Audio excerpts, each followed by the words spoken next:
Welcome to the last new book releases of April. This week's list is a tad bit shorter, still with some different genres. A genre crossover that it does sound very interesting, especially the way the author is going to do a thing, like it's an interactive thing almost. Okay, we will not get to that right now.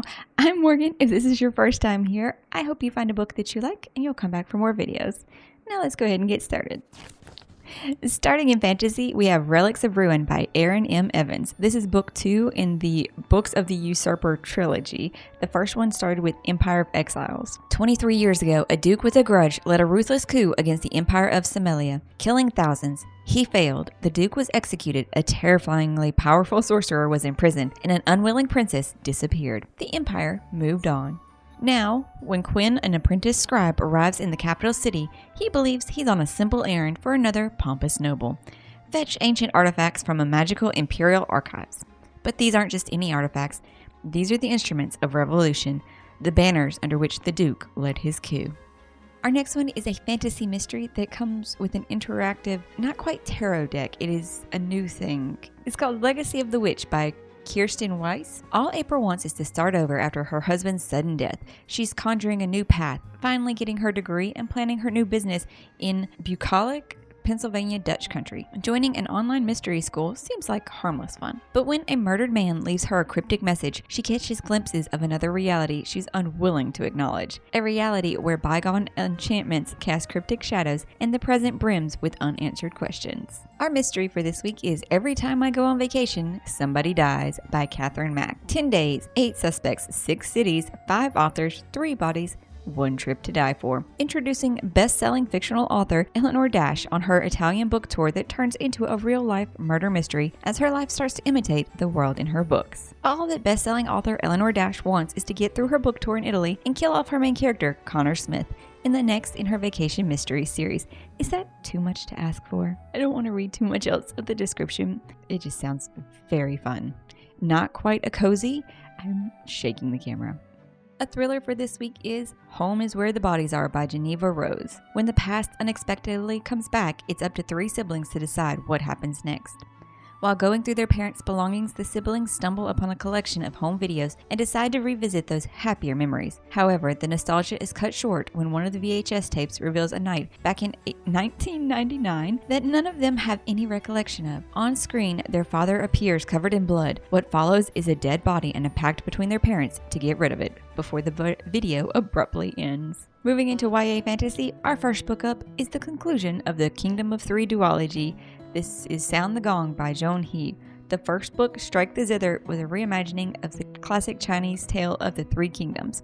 The year is 414 of the Jin dynasty, and chaos abounds. A puppet empress is on the throne. The realm has fractured into 3 factions, and 3 warlordesses hope to claim the continent for themselves. Warlordesses. I'm not sure that's a word. Though war ladies is probably not a word either. Our other one, even though the title is a bit grim, sounds actually like a fun story. The synopsis also sounds grim. To a Darker Shore by Leanne Schwartz. When her best friend is sacrificed to the devil, she'll go to hell and back for him. Plain, poor, plus size, and autistic, Alesta grew up trying to convince her beauty-obsessed kingdom that she's too useful to be sacrificed. Their god blessed their island Soldazia as a haven for his followers, but to keep the devil at bay, the church sends a child sacrifice to hell's entrance every season, often poor or plain girls just like Alesta. Our fictions this week start with Real Americans by Rachel Kong. It's on the precipice of Y2K in New York City when 22-year-old Lily Chin, an unpaid intern at a slick media company, meets Matthew. Matthew is everything Lily is not. Easygoing and effortlessly attractive, a native East Coaster, and most notably, heir to a vast pharmaceutical empire. Lily couldn't be more different. Flat broke, raised in Tampa, and the only child of a scientist who fled Mao's Cultural Revolution. Despite all this, Lily and Matthew fall in love. In 2021, 15-year-old Nick Chin has never felt like he belonged on the isolated Washington Island where he lives with his single mother Lily. He can't shake the sense she's hiding something. Then we have Within Arm's Reach by Anne Napolito. This follows 3 generations of Irish-American Catholic family who were jarred into crisis by unexpected pregnancy. This lyrical first novel is told through 6 different points of view, including those of the unmarried pregnant Gracie, a local advice columnist, and her grandmother, the matriarch, who is struggling with her commitments to both the living and the dead. Within our arm's reach is a poignant reminder of how interconnected our lives are with those we love, how much more we inherit than wills to decree, and how the ghosts of our ancestors walk by our sides every day. We shall end the week with some romance. Happy Medium by Sarah Alder. Fake spirit medium Gretchen Acorn is happy to help when her best, read wealthiest client hires her to investigate the unexplained phenomena preventing the sale of her bridge partner's struggling goat farm. Gretchen may be a fraud, but she'd like to think she's a beneficent one. So if cleaning the property will help a nice old man finally retire and put some much needed cash in her pockets, at the same time, who's she to say no? Of course, it turns out that said bridge partner isn't the kindly AARP member Gretchen imagined. Charlie Waybill is young, hot as hell, and extremely unconvinced that Gretchen can communicate with the dead, which is fair.